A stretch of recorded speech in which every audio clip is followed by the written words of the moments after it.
வணக்கம். இது ஐபிசி தமிழின் இன்றைய அதிர்வு. இன்றைய நாளும் மிக முக்கியமான ஒரு விடயம் தொடர்பாக பேசப் போகிறோம். குறிப்பாக சொல்லிக்கொள்ள வேண்டுமாக இருந்தால், நேற்றைய நாளில் விடுதலை புலிகளினுடைய முன்னாள் உறுப்பினர் ஒருவர் கொழும்பில் ஆயுதம் ஒன்றுடன் கைது செய்யப்பட்டதாக ஊடகங்கள் பல மிக முக்கியமான செய்தியாக இதனை காவித்திருக்கிறது.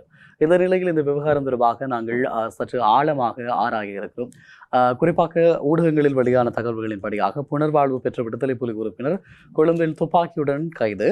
விடுதலை புலிகள் இயக்கத்தில் இருந்து பின்னர் இராணுவத்தினரால் புனர்வாழ்வு அளிக்கப்பட்ட ரமேஷ் என்பவர் கொழும்பில் துப்பாக்கியுடன் கைது செய்யப்பட்டிருக்கிறார். கிரிவத்கொடை புதிய வீதியில் வைத்து பேலியாக்குடை போலீசாரினால் சந்தேகத்தின் பெயரில் அவர் கைது செய்யப்பட்டதோடு இவரிடமிருந்து T56 ரக துப்பாக்கி ஒன்றும் கைப்பற்றப்பட்டது என்ற விடயம் சொல்லப்பட்டிருக்கிறது. குறிப்பாக விடுதலை புலிகளை பொறுத்தவரை உங்களுக்கு தெரியும், அவர்களினுடைய மௌனத்தின் பின்பதாக ஸ்ரீலங்கா அரசு தரப்பினால் விடுதலை புலி போராளிகளுக்கான புனர்வாழ்வு என்ற ஒரு விடயம் அறிவுறுத்தப்பட்டது. குறிப்பாக அவர்களுடைய இந்த அறிவுறுத்தலிலே விடுதலை புலிகள் அமைப்பிலே ஒரு நாள் பயிற்சி பெற்றவராக இருந்தாலும் அவர் கட்டாயமாக புனர்வாழ்வு அளிக்கப்பட வேண்டும் என்ற கருத்தை சொல்லியிருந்தார்கள். அதன்படியாக அறிவுறுத்தல் விடுக்கப்பட்டது. இதன்படியாக ஏராளமானவர்கள் புனர்வாழ்வு அளிக்கப்பட்டு சமூகத்தில் சேர்க்கப்பட்டதாக இந்த அரசு தரப்பு தகவல்கள் குறிப்பிடுகிறது. குறிப்பாக இந்த புனர்வாழ்வு பெற்றவர்கள் தொடர்பாக பல்வேறு விதமான தகவல்கள் சமூக மட்டத்திலே பேசப்பட்டுக் கொண்டிருக்கிறது. அதிலே புனர்வாழ்வு அளிக்கப்பட்ட ஒரு சிலர் இராணுவ புலனாய்வாளர்களோடு சேர்ந்து இயங்குவதான அதிர்ச்சிகரமான சில தகவல்களும் தமிழர் சமூக வட்டாரங்களில் பேசப்பட்ட ஒரு விடயமாக இருந்தது. இந்த நிலையில் இப்போது கொழும்பிலே ஒருவர் ஆயுதத்துடன் கைது செய்யப்பட்டிருக்கிறார் என்கிற போது நிறைய கேள்விகள் நமக்குள்ளே எழக்கூடும். நாங்கள் வேறு கோணங்களிலே இந்த விடயத்தை பார்க்க வேண்டியிருக்கிறது. இலகுவாக விடுதலை புலிகளினுடைய முன்னாள் உறுப்பினர் ஆயுதத்தோடு கைது செய்யப்பட்டு விட்டார் என்று சொல்லி கருத்துக்களை சொல்லியிருக்கிறார்கள்.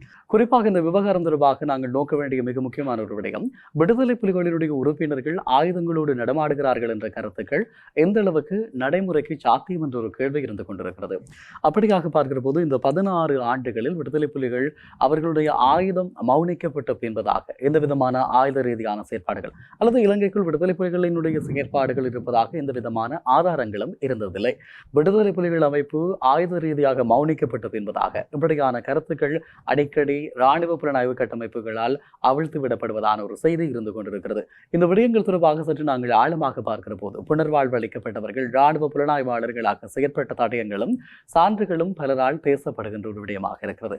இந்த நிலையிலேதான் இப்போதைய அரசாங்கம் தொடர்ச்சியான விசாரணைகளை மேற்கொண்டு கொண்டிருக்கிறது. ஆயுத கலாச்சாரத்தை ஏற்படுத்தியவர்கள், ஆயுதங்களோடு செயற்பட்டவர்கள், கொலைகளை செய்தவர்கள், கடத்தியவர்கள், இவர்கள் தொடர்பான விசாரணைகள் மேற்கொள்ளப்படுகிறது. குறிப்பாக ஈஸ்டர் குண்டு தாக்குதல் தொடர்பான பல்வேறு விவகாரங்களிலே பல்வேறு இராணுவ புலனாய்வு உத்தியோகஸ்தர்கள் அடையாளம் காணப்பட்டிருப்பதாகவும் அவர்களுக்கு தண்டனைகள் வழங்கப்படலாம், விரைவில் கைது செய்யப்படலாம், இப்படியான கருத்துக்கள் நிலவுகின்ற நிலையில் இந்த அரசனுடைய விசாரணைகளை திசை திருப்புவதற்காக இராணுவ புலனாய்வு பிரிவினரால் இப்படியான சில விடயங்கள் மேற்கொள்ளப்படக்கூடும் என்ற ஒரு சந்தேகம் இருந்து கொண்டு இருக்கிறது. குறிப்பாக அதுவும் இப்போதைய கால பகுதியிலே ஸ்ரீலங்காவினுடைய தலைநகரிலே T56 ரக துப்பாக்கியோடு நடமாட வேண்டிய தேவை என்ன என்ற ஒரு கேள்வி இருக்கிறது.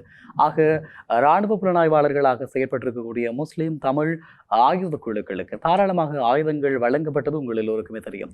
ஆக இந்த விவகாரத்திலே இராணுவ புலனாய்வாளர்கள் ஸ்ரீலங்கா அரசினுடைய தற்போதைய விசாரணைகளை மடைமாற்றம் செய்வதற்காக அல்லது வேறு திசைக்கு நோக்கி நகர்த்துவதற்காக விடுதலை புலிகளினுடைய உறுப்பினர் ஆயுதங்களோடு கைது செய்யப்பட்டிருக்கிறார் என்று சொல்லி மடை மாற்றப்படுகிறதா இந்த தகவல் என்ற ஒரு கேள்வி இயல்பாகவே எழும்.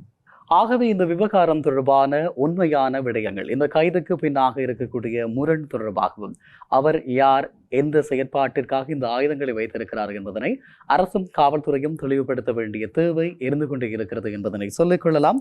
உங்களுக்கு தெரியும், பிள்ளையான் கைது செய்யப்பட்டார். பயங்கரவாத தடை சட்டத்தின் கீழ் சிறையில் வைக்கப்பட்டிருக்கிறார். அவர் கைது செய்யப்பட்டு அதன் பின்பதாக அவருடைய அலுவலகம் சோதனையிடப்பட்ட போது 2 ஆயுதங்கள் கைப்பற்றப்பட்டது உங்களுக்கு தெரியும். நான் நிலவை குறிப்பிட்டது போலதான் இராணுவ புலனாய்வாளர்களுக்கு, அவர்களுடைய ஒத்தோடிகளாக செயற்பட்ட தமிழ் முஸ்லிம் ஆயுத குழுக்களுக்கு தாராளமாக ஆயுதங்கள் வழங்கப்பட்டது. அவர்கள் கிழக்கினுடைய பல பகுதிகளிலே சுட்டு விளையாடி தெரிந்தார்கள் என்ற ஒரு குற்றச்சாட்டு இருக்கிறது. குறிப்பாக இனிய பாரதி தொடர்பாக, பெளிகான் தொடர்பாக சொல்லப்படுகின்ற அந்த வார்த்தைகள், அவர்கள் மனிதர்களை வேட்டையாடினார்கள், மனிதர்களை கிழக்கிலே சுட்டு விளையாடி தெரிந்தார்கள் என்ற வார்த்தைகள் எல்லாம் இருக்கிறது. ஆகவேதான் இந்த விவகாரத்திலே அரசினுடைய விசாரணைகள் இராணுவ புலனாய்வாளர்களை நோக்கி நகருகிற போது அதனை மடைமாற்றம் செய்வதற்காக இப்படியாக தங்களோடு சேர்ந்து இயங்கி இருக்கக்கூடிய ஒருவரை ஆயுதங்களோடு சிக்க வைத்திருக்கிறாரா, அதிலே விடுதலை புலிகளுடைய பெயர்களை பயன்படுத்துகிறார்களா, ஸ்ரீலங்கா அரசினுடைய இப்போதைய இன்றைய இந்த அரசு துணை இராணுவ குழுக்கள் தொடர்பான விசாரணைகளை மடைமாற்றம் செய்வதற்கான முயற்சியிலே இராணுவ புலனாய்வு பிரிவு ஈடுபடுகிறதா என்ற ஒரு கேள்வி இருந்து கொண்டு இருக்கிறது. அதே நேரம் இந்த சம்பவத்தை இன்னும் ஒரு கோணமாகவும் பார்க்க முடியும். குறிப்பாக சொல்லிக்கொள்ள வேண்டுமாக இருந்தால் இப்படி ஒரு பிரச்சனை இருக்கிறது. ஸ்ரீலங்காவினுடைய இராணுவ புலனாய்வு பிரிவினுடைய மிக முக்கியமான ஒரு அதிகாரியாக இருந்தவர் கோட்டாபாய ராஜபக்சவினுடைய மிக முக்கியமான நெருக்கமான விசுவாசியாக இருந்திருக்கக்கூடியவர். ஈஸ்டர் குண்டு தாக்குதல் தொடர்பிலே மிகப்பெரிய ஒரு குற்றவாளியாக அடையாளப்படுத்தப்பட்டுக் கொண்டிருக்கக்கூடியவர் சுரேஷ் சாலே. அவருக்கு எதிராக பல்வேறு குற்றச்சாட்டுகள் முன்வைக்கப்பட்டிருக்கிறது. அவருடைய கடவுச்சீட்டுகள் முடக்கப்படுகின்ற அளவுக்கு அவருடைய தன்மைகள் இருந்து கொண்டிருக்கிறது. அது மாத்திரமல்லாமல் அவர் விரைவிலே கைது செய்யப்படலாம் என்ற ஒரு கருத்து பாதுகாப்பு வட்டாரங்களிலே இருந்து கொண்டிருக்கக்கூடிய நிலையில் அவரை விசாரணை வட்டங்கள் நெருங்கிக் கொண்டிருக்கிறது, அவருடைய கைதுகள் நெருங்கிக் கொண்டிருக்கிறது என்ற நிலையில் இந்த விவகாரத்தை மடைமாற்றுவதற்காக தாக்குதல் திட்டங்கள் இலங்கை முழுவதிலும் திட்டமிடப்பட்டிருக்கிறதாக என்ற ஒரு கேள்வி இருக்கிறது. குறிப்பாக உங்களுக்கு தெரியும், கோட்டாபாய ராஜபக்சவை ஆட்சிக்கு அமர்த்துவதற்காக, பிள்ளையானை சிறையில் இருந்து காப்பாற்றிக் கொள்வதற்காக மேற்கொள்ளப்பட்ட ஒரு திட்டமாக ஈஸ்டர் குண்டு தாக்குதல் காணப்படுகிறது. குறிப்பாக நாட்டினுடைய பல பாகங்களிலும் குண்டுகள் வெடித்தது. இதன் மூலமாக ஒரு ஆட்சி மாற்றம் ஏற்பட்டது. கோட்டாபாய ராஜபக்சவனுடைய ஆட்சி மலர்ந்தது என்று சொல்லியெல்லாம் குற்றம் சாட்டுகிறார்கள் இல்லையா? அதுபோல இந்த சுரேஷ் சாலைக்கு எதிராக மேற்கொள்ளப்படுகின்ற நகர்வுகளை கட்டுப்படுத்துவதற்காக, அதனை தடுப்பதற்காக ஒரு நடவடிக்கை அல்லது ஒரு தாக்குதல் திட்டத்தை இவர்கள் வரைந்திருக்கிறார்களா என்ற சந்தேகம் மிகப்பெரிய அளவில் எழுகிறது. ஆகவேதான் முன்னமே சொன்னது போல இந்த விடயத்தில் ஸ்ரீலங்காவினுடைய போலீசாரும், அதே நேரம் ஸ்ரீலங்காவினுடைய புலனாய்வு பிரிவும், அதே நேரம் ஸ்ரீலங்காவினுடைய அரசும் மிக முக்கியமான விடயங்களை வெளிப்படுத்திக் கொள்ள வேண்டும்.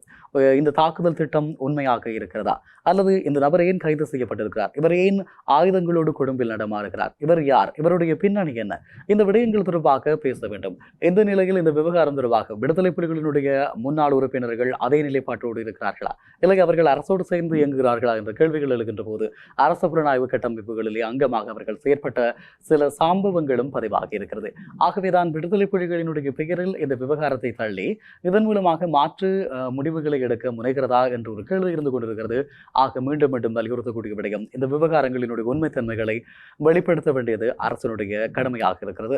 குறிப்பிட்டு சொல்லிக்கொள்ள வேண்டுமாக இருந்தால், இப்போதைய ஸ்ரீலங்காவினுடைய அரசினுடைய நடவடிக்கைகளை பொறுத்தவரை கடந்த கால அரசுகளைப் போல் இல்லாமல் சில விசாரணைகள் தெளிவாக வெளிப்படையாக இடம்பெறுகிறது.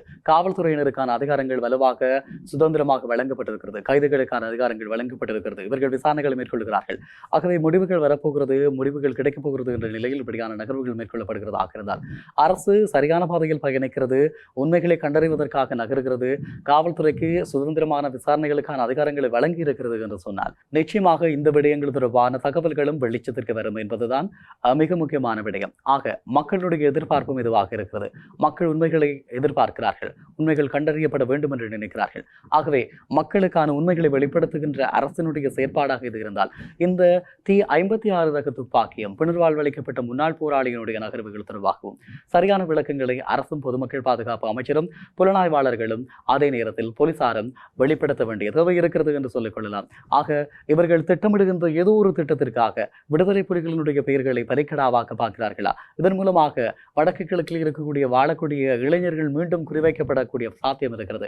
ஆகவே இலங்கையினுடைய அரசுக்கும் இலங்கையினுடைய பெரும்பான்மை மக்களுக்கும் நன்றாக ஒரு கற்றுக்கொண்ட பாடம் இருக்கிறது. ஈஸ்டர் குண்டு தாக்குதல் இதை அடிப்படையாக வைத்துக்கொண்டு, இதனை ஒரு கற்றுக்கொண்ட பாடமாக வைத்துக்கொண்டு இப்படியான விவகாரங்கள் வருகிற போது முன்னமே ஆபத்துக்களை எதிர்கொள்வதற்கான முனைப்புகளை மேற்கொள்ள வேண்டும்.